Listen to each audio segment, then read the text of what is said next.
que namoro é um período onde você vai conhecer e conversar com a pessoa que pode se tornar o seu cônjuge, você já sabe. Mas os assuntos que você precisa conversar nesse período, você conhece?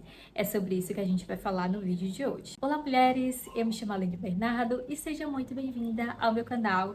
Nesse mês de fevereiro, eu e Samuel, meu esposo, completamos 2 anos de namoro. Nós iniciamos ali o nosso relacionamento, nós tivemos 3 meses de namoro, 4 de noivado e agora nós estamos caminhando para o nosso segundo ano de casamento. Já tem um vídeo aqui no canal onde eu contei um pouquinho, alguns detalhes aí da nossa história. Se você não viu, eu vou deixar o link aqui na descrição. Caso você não saiba, nós tivemos um relacionamento à distância. Então, uma das coisas que marcaram muito esse período pra gente foi muitas conversas. E hoje a gente vê como foi benéfico pra gente ter esse período de muitas conversas, de muito alinhamento, onde a gente pôde conhecer melhor o outro, nossos valores, nossos planos, nossos princípios. Então, foi um período super importante. E tem alguns assuntos específicos que nós conversamos nessa fase e que eu quero compartilhar com vocês hoje. Vale ressaltar que nós somos cristãos, então tudo que eu for falar aqui é baseado na palavra de Deus que moldou e molda o nosso relacionamento até hoje. Além disso, o fato da gente ter conversado bastante no período de namoro não significa que hoje a gente não precisa conversar, que nós não temos problemas. Na verdade, eu acredito que depois que a gente casa, que nós passamos a morar debaixo do mesmo teto, dividir a rotina, dividir uma vida inteira, na verdade eu acho que precisa de muito mais conversas, mas eu acredito que a conversa no período de namoro e do noivado pode evitar determinadas discussões, determinadas brigas e até alguns motivos para divórcio. O primeiro desses assuntos foi sobre a nossa fé.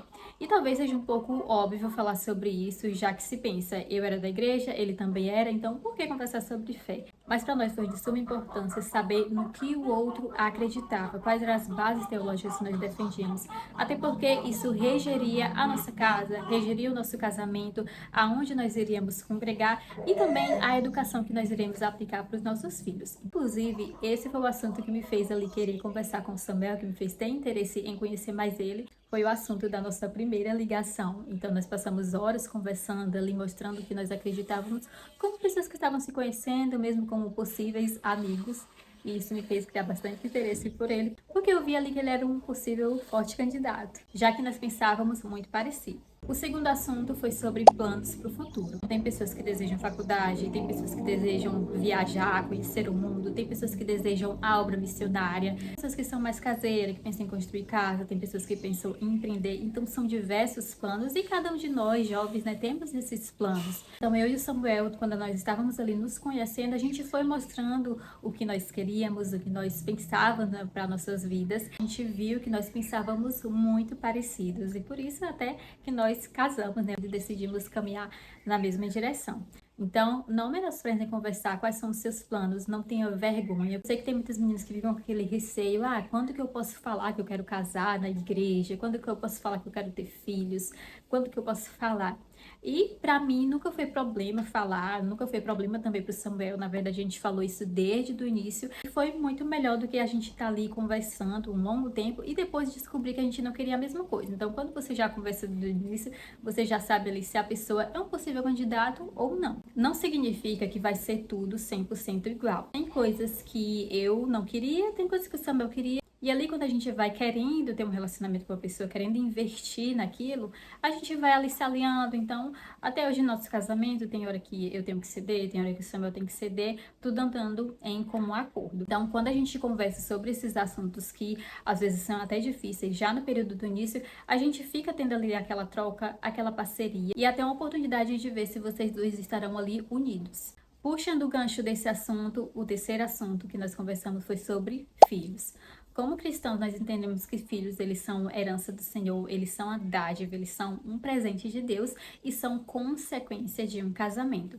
Então, nós sempre tivemos abertos a ter filhos, sempre quisemos muito ter filhos e também fizemos planos, tanto o planejamento financeiro como o planejamento do que nós queríamos ensinar, do que nós queríamos educar aos nossos filhos. Não sei se vocês sabem, nós tivemos nosso primeiro filho, ele infelizmente faleceu. Não significa que eu vou querer X, o Samuel vai ter Y, e nós vamos ter ali aquela quantidade que nós pensamos, porque filhos, como eu falei, são uma dádiva de Deus.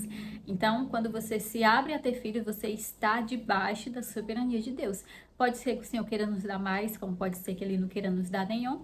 E estar debaixo da vontade de Deus é aceitar o que Ele quer pra gente. Mas conversar sobre filhos foi muito importante para alinhar o que nós queríamos repassar, para alinhar as regras combinadas da nossa casa, juntamente com os filhos que nós podemos ter. O quarto assunto, e que ele é um pouco delicado, é sobre finanças. Não sei se você já teve a oportunidade de ver uma lista sobre os principais motivos que têm levado os casais ao divórcio, se você já assistiu um vídeo sobre isso. E um dos assuntos que aparecem nessas listas é finanças. Então, crise financeira, má administração, ele é um dos motivos que leva muitos casais a brigarem, a estarem ali em desacordo e até ao divórcio. Apesar desse assunto ser delicado, para nós ele não foi muito problemático assim, porque antes de nós completarmos um mês de namoro, o Samuel me pediu para fazer uma conta, criar uma conta onde a gente fosse depositando ali um dinheiro para quando a gente fosse casar. E foi através disso que nós juntamos dinheiro para nossos móveis, para as coisas do casamento, para a festa, para o civil e as demais coisas, né, da nossa casa. Então, essa iniciativa partiu do Samuel, antes mesmo da gente completar um mês de namoro. Eu vi muita atitude dele também e foi uma das coisas assim que eu confesso que me fez me atrair muito mais por ele, né? Por ele ser um homem assim de posição, e o Samuel é quem administra as finanças da nossa casa. Pode ser que na sua casa seja você, mulher, que administra. Cada família tem a configuração que funciona para si. Então, aqui para nós funciona muito mais o Samuel administrando.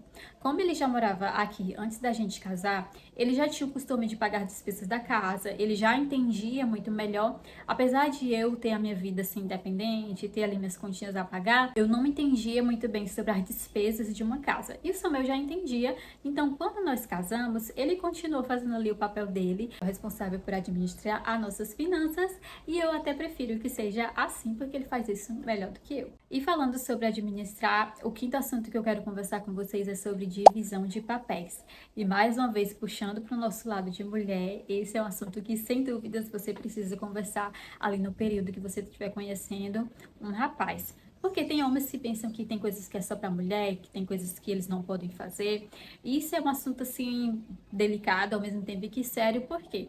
Porque nós mulheres temos que desempenhar no dia a dia muitas funções. Quando, por exemplo, a mulher se torna mãe, passa pelo período puerpério, passa pelo período de educar uma criança, introdução alimentar. Então, assim, são tantas coisas. Inclusive, quando você tem alguma função na igreja. Então, nós precisamos, né, da ajuda ali do nosso marido, do nosso companheiro. E tem alguns homens que eles se recusam, ou que eles têm uma visão, assim, um pouco deturpada sobre isso, sobre divisão de papéis. E aqui eu não estou dizendo que você tem que dividir ali tudo igual e que o homem precisa fazer tal coisa, a mulher precisa fazer. Não, é o que funciona na casa de vocês. Então, eu vou dar aqui o exemplo da nossa casa. Quando nós nos casamos, as atividades domésticas ficavam todas por minha conta. Tanto porque eu gosto, como porque eu só tinha a casa para cuidar, então para mim não era pesado. Mas à medida que o tempo foi passando, agora eu tenho um canal, agora eu trabalho junto com o Samuel, também tem algumas coisas que eu ajudo na igreja, então eu fui ficando um pouco sobrecarregada e aí a gente precisou dividir algumas coisas. Hoje em dia o Samuel me ajuda mais nas funções domésticas, às vezes quando eu preciso de ajuda para algo específico, ele vai e me ajuda. Às vezes eu preciso gravar, preparar um roteiro, alguma coisa de vídeo, ele faz o almoço.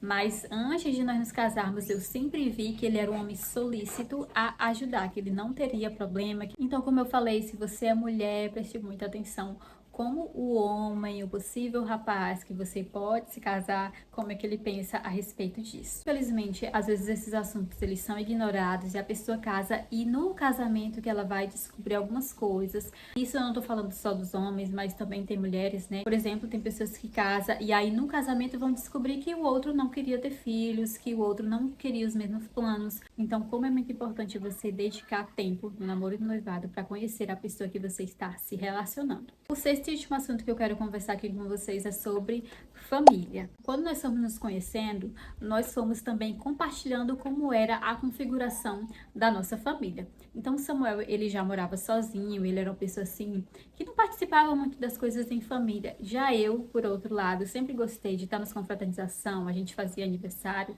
teve tempos que a gente fazia almoço aos domingos, era muito maravilhoso esse tempo, eu aproveitei bastante, a gente ia pra praia, então eu era um pouco mais presente com a minha família, e ele nem tanto, ele passou a ser depois que a gente casou. Tem famílias que gostam de se reunir, tem famílias que já são mais separadas, e por que eu tô falando que esse é um assunto importante? Justamente para alinhar sobre a questão de limites, ou quando irão visitar a família do outro, né? No meu caso aqui, mudei de cidade.